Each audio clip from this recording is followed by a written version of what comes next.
નમસ્કાર મિત્રો, મજામાં? આજે આપણે બનાવશું બ્લાઉઝની બેક નેક, જે પાછળનું ગળું બનાવીશું. આ જે વર્કવાળું બ્લાઉઝ છે એનું ગળું કેવી રીતે બનાવવું એ તમને આજે હું સમજાવીશ. સૌથી પહેલાં આપણે અસ્તરનું કાપડ લઈશું. આ અસ્તર છે, એમાં માર્ક કરીશું. સૌથી પહેલાં કાપડ સીધું થાય એના માટે એક માર્ક કરી દઈશું.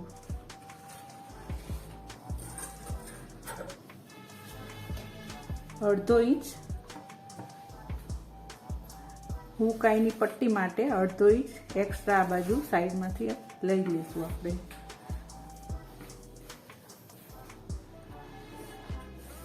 આપણે પાછળ હૂક બનાવવાના છે એટલે તે પ્રમાણે માપ લઈશું.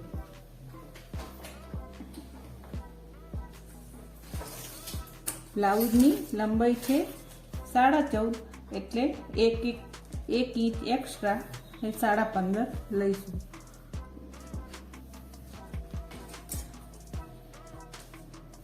સાડા 15 ઉપર માર્ક કરી દઉં.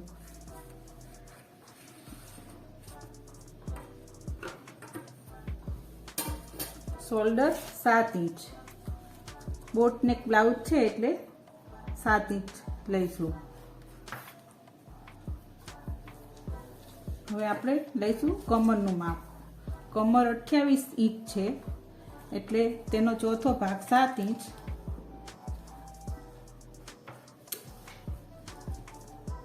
એક ઇંચ ટક્સ માટે અને 1.5 ઇંચ સાઈડ સિલાઈ માટે આવી રીતે માર્ક કરી દઈશું.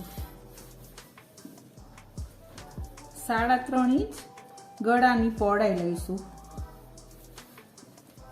અને 7 ઇંચ આર્મ હોલ માટે લઈશું. આવી રીતે નિશાન કરી અને લાઈન બનાવી દેવાની.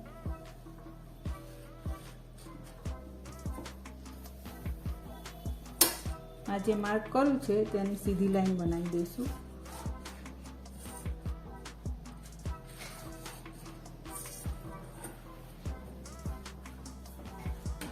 આવી રીતે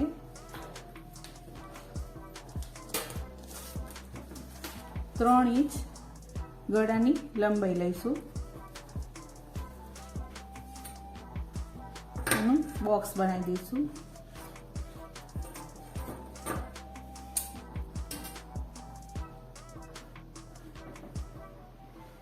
આવી રીતે ગોળ શેપમાં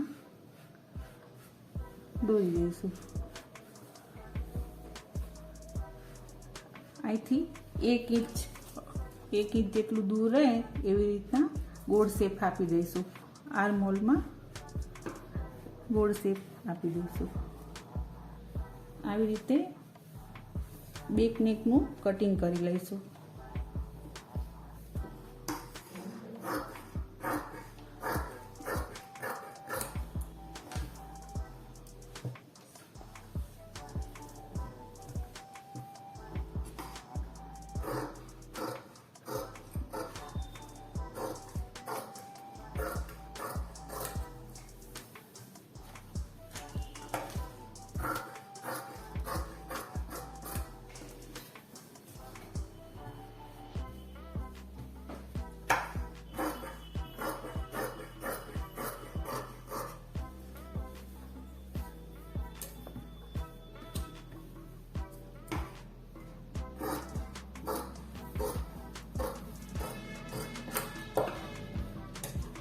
આવી રીતે આટલું કટિંગ કરી લઈશું.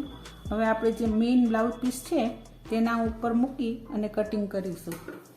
આવી રીતે આ મેઇન કાપડ છે બ્લાઉઝ, એનું આપણે સેટિંગ કરી અને ગોઠવી દેવાનું કાપડ, અને તેની ઉપર આપણે જે કટિંગ કરેલું છે અસ્તરનું તે મૂકી અને કટિંગ કરી લઈશું. આવી રીતે એકદમ સેટ કરી અને મૂકી દેવાનું ઉપરથી, અને થોડું મોટું જ કટિંગ કરવાનું.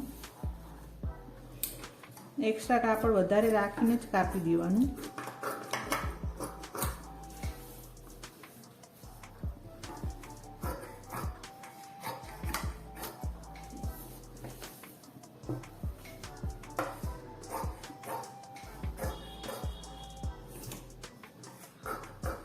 આવી રીતે કટિંગ કરી લઈશું આપણે.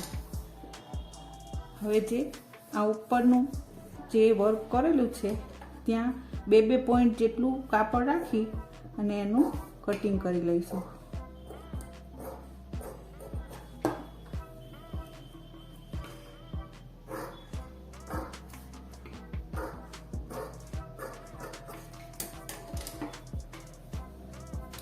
આવી રીતે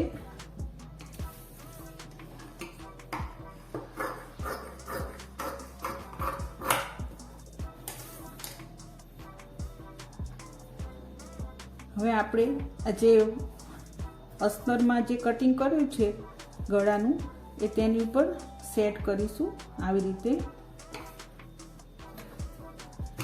અને અહીંયા વચ્ચે જે ગળું છે વચ્ચે એને આપણે ચોકથી માર્ક કરી દઈશું.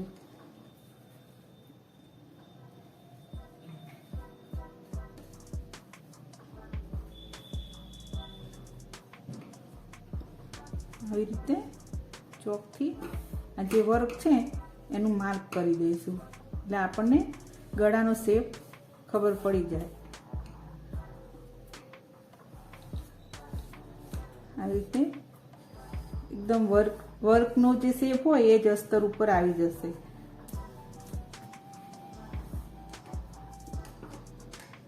આવી રીતે આ જે સાઈન હોય એનું બરોબર કટિંગ કરી લઈશું.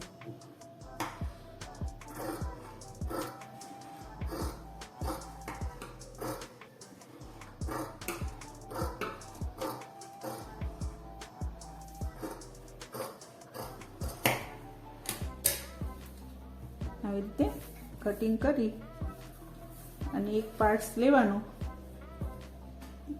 તેની ઉપર મૂકી અને સિલાઈ મારી દઈશું.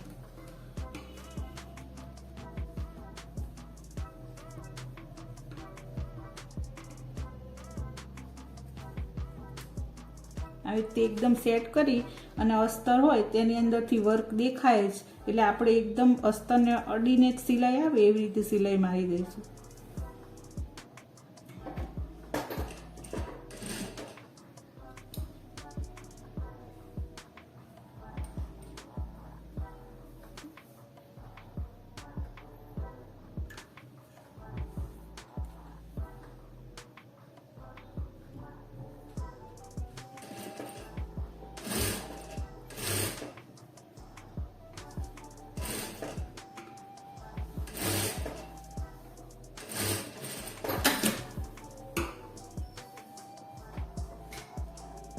આવી રીતે સેટ કરતું જવાનું અને સિલાઈ મારતું જવાનું.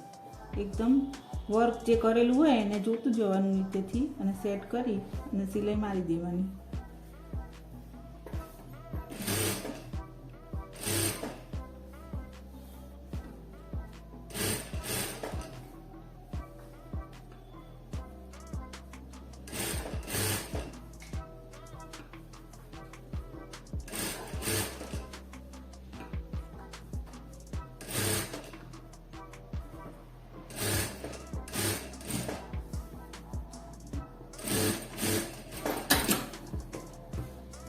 આવી રીતે સિલાઈ મારી અને એક્સ્ટ્રા જે કાપડ હોય તેને કટિંગ કરી દઈશું.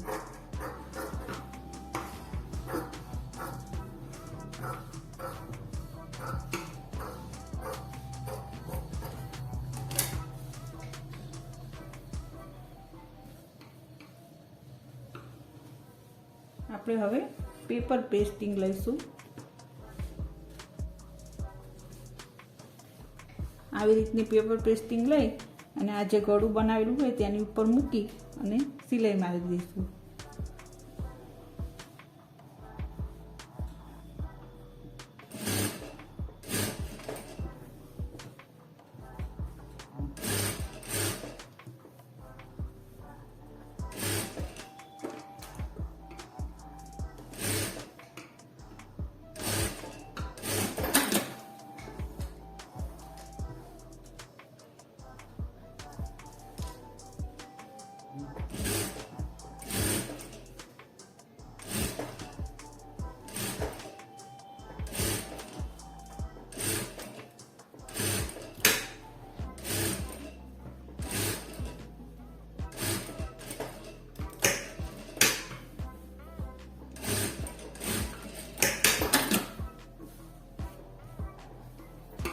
રીતે સિલાઈ મારી અને એક્સ્ટ્રા જે આપણું પેપર હોય તેનું કટિંગ કરી લઈશું.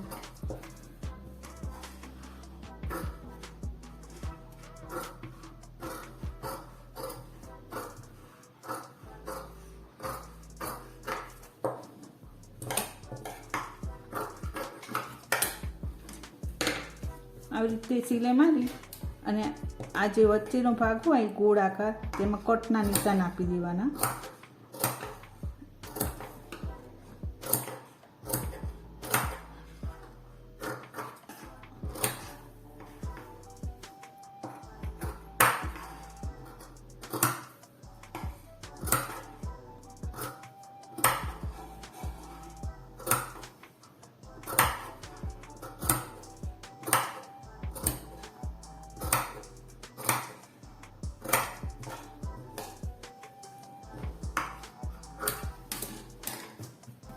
આમ કટ કરી અને આપણે તેને પલટાવી દઈશું.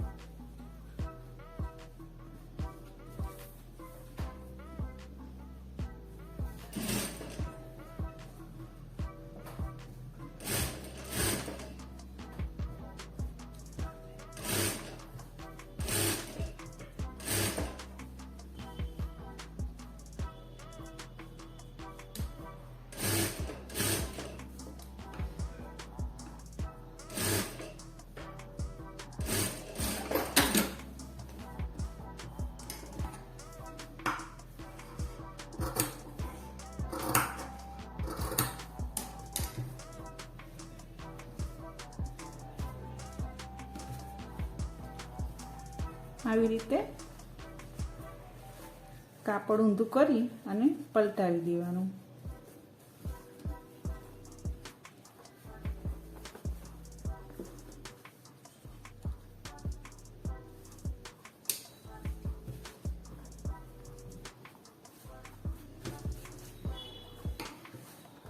કોઈ પણ અણીવાળો ભાગ હોય એનાથી આપણે એકદમ ખૂણાને બહાર કાઢી દેવાના.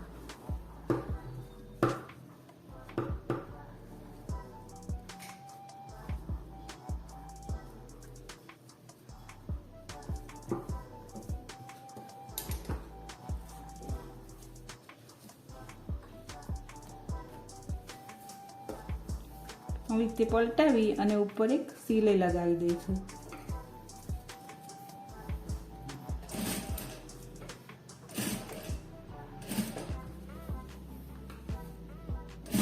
વર્કમાં ટીક્કી મોતી એવું બધું વધારે હોય વર્ક, એટલે ધ્યાન રાખીને સિલાઈ લગાવી, સોય ભાંગી ના જાય.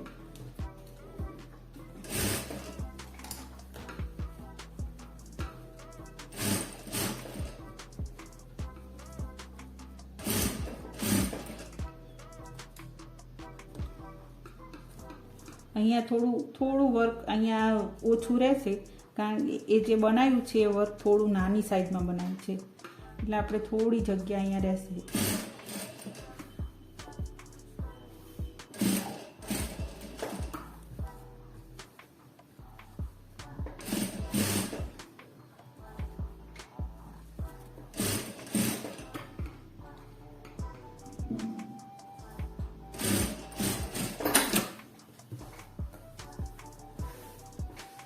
આવી રીતે પલટાવી અને સિલાઈ લગાવી દઈશું.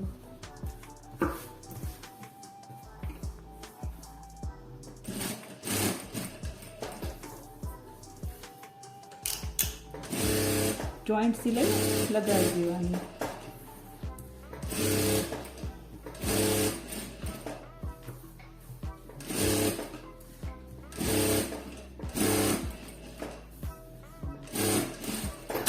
હવે તેનું કટિંગ કરી લઈશું.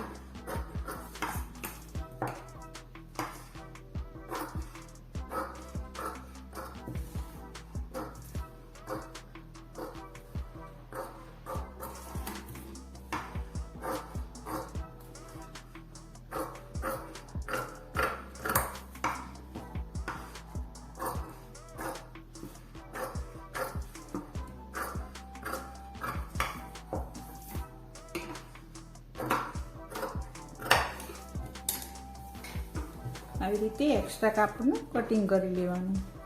આવી રીતે હું બીજો પણ ભાગ બનાવી દઈશ. આવી રીતે બંને પાર્ટ્સ મેં તૈયાર કરી લીધા છે. હવે આપણે ટક્સનું નિશાન કરી દઈશું. આવી રીતે જો આ વર્ક હોય અને આ વર્કને કાપવું ના હોય તો આપણે થોડું જે ટક્સનું નિશાન છે એ સાઈડમાં કરીશું, એટલે એ ટક્સ ભરવામાં સરળતા રહે.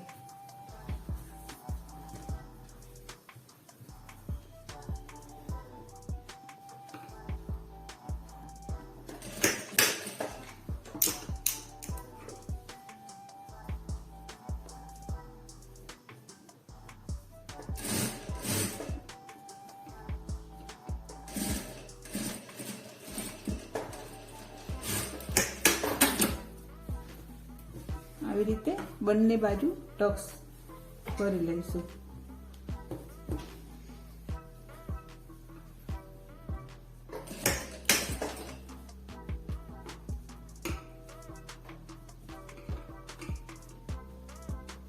વર્ક હોય એટલે તેને ધ્યાન રાખી અને પછી સિલાઈ મારવી.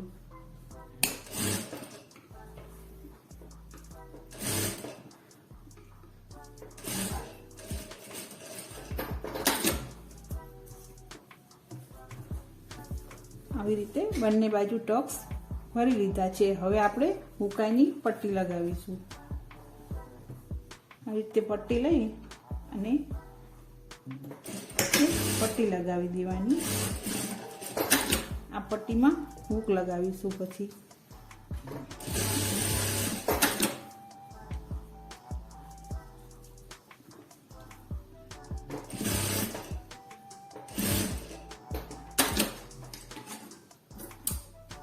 થોડી કાપી અને અંદરની સાઈડ ફોલ્ડ કરી દેવાની.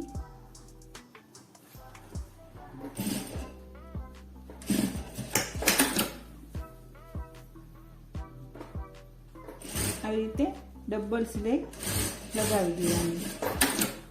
એક્સ્ટ્રા જે કાપડ હોય ને તેને કાપી દેવાનું. હવે આ સાઈડમાં આપણે આઈ માટેની પટ્ટી લગાવીશું. આવી રીતે અસ્તરવાળું કાપડ હોય એટલે ડબલ જ રાખવાનું. અસ્તર અને મેઇન કાપડ એવી રીતની પટ્ટી લેવાની.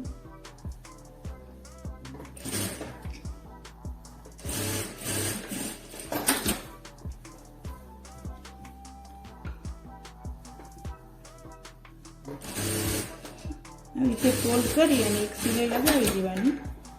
હવે આપણે તેને આવી રીતે ઉલટી સાઈડ ફોલ્ડ કરી અને પછી અહીંયા એક સિલાઈ લગાવી દઈશું. એકદમ તેને અડીને અને એક્સ્ટ્રા જે કાપડ હોય તેને કાપી દેવાનું. હવે તેને આવી રીતે ખૂણો આવી રીતે બહાર નીકાળી અને એક સિલાઈ લગાવી દેવાની.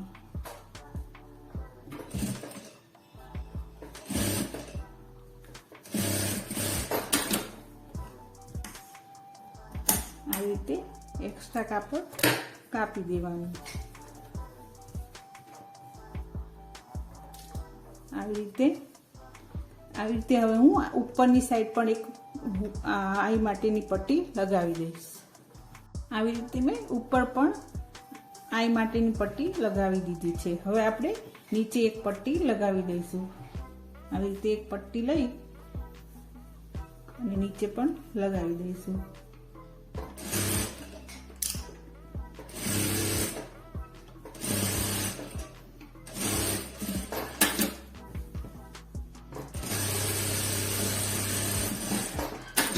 રીતે ઉપર એક સિલાઈ લગાવી અને પટ્ટીને ફોલ્ડ કરી અને પટ્ટીને વાળી દેવાની.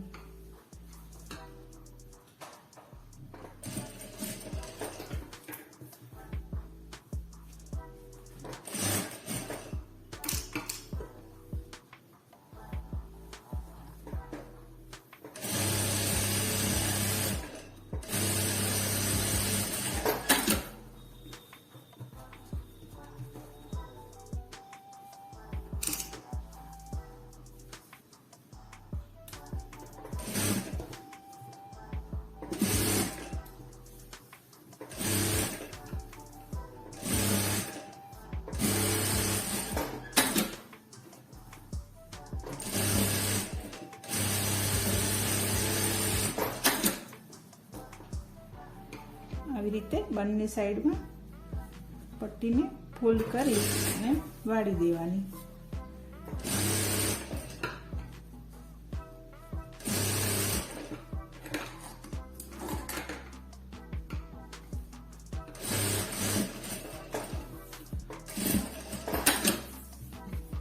આવી રીતે આપણી પટ્ટીઓ તૈયાર થઈ જશે. હવે આપણે આ જે આઈની પટ્ટી છે તેમાં આપણે આ સ્પેસ જ રાખેલો છે, ત્યાં આપણે મશીનની આઈ લગાવી દઈશું.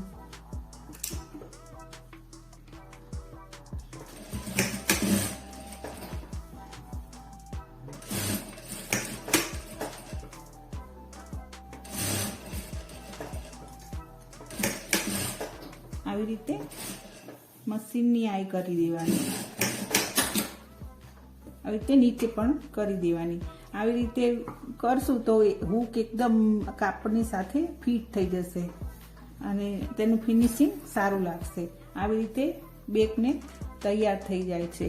વર્ક હોય એટલે તેને વર્ક પ્રમાણે જ અસ્તરમાં કટિંગ કરવાનું. આપણે જે સાદો બ્લાઉઝ હોય તેમાં એમનામ પણ આપણે કટિંગ કરીએ છીએ, પણ વર્ક હોય એમાં આપણે જે વર્ક હોય એ પ્રમાણે જ અસ્તરમાં કટિંગ કરવાનું. આમ બંનેમાં થોડો ચેન્જ હોય છે, એટલે આવી રીતે વર્ક વાળો બ્લાઉઝ બનાવી શકાય છે. જો મારો વિડીયો તમને ગમ્યો હોય તો લાઈક કરજો, શેર કરજો, સબસ્ક્રાઈબ કરજો. સબસ્ક્રાઈબ કરવાનું ખાસ ના ભૂલતા અને મને સપોર્ટ કરજો. Thank you.